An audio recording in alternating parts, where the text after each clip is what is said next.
சந்தி பிழையை நீக்குதல். பகுதி 1. பகுதி 1ல நம்ம ஒரு வாக்கியத்தை கொடுத்துட்டு அது சந்தி பிழையற்ற தொடரை கண்டறிக அப்படின்னு எக்ஸாம்ல கேட்கும்போது அதுக்கு எப்படி பதில் அளிக்கணும் அப்படின்றத பத்தி இந்த வீடியோல பார்க்க போறோம்.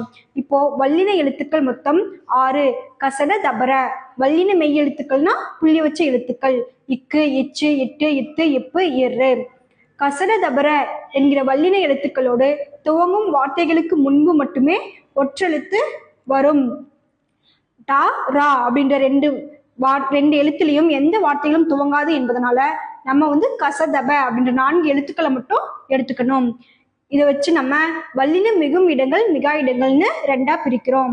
முதல்ல நம்ம வல்லின மிகும் இடங்களை பத்தி பார்ப்போம். 1.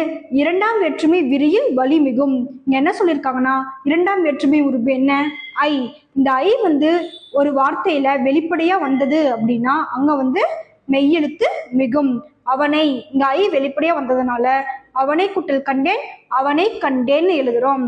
அதே மாதிரி நான்காம் வேற்றுமை விரியில் வலி மிகும். நான்காம் வேற்றுமையோட உருபு என்ன? கு. இங்க வேலைக்கு கூட்டல் சென்றான். நான்காம் வேற்றுமை உருபு வெளிப்படையா வர்றதுனால வேலைக்கு சென்றான் அப்படின்னு இங்க வல்லினம் மிகும்.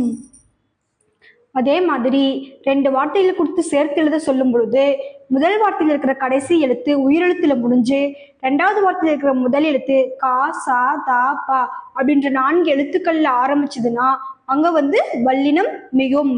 இப்போ நிலா குட்டல் சோறு நிலாச்சோறு, கறி குட்டல் குழம்பு கறி குழம்பு, பலா குட்டல் சுளை பலாச்சுளை, வழி குட்டல் தடம் வழித்தடம் அப்படின்னு நமக்கு பதில் கிடைக்கும்.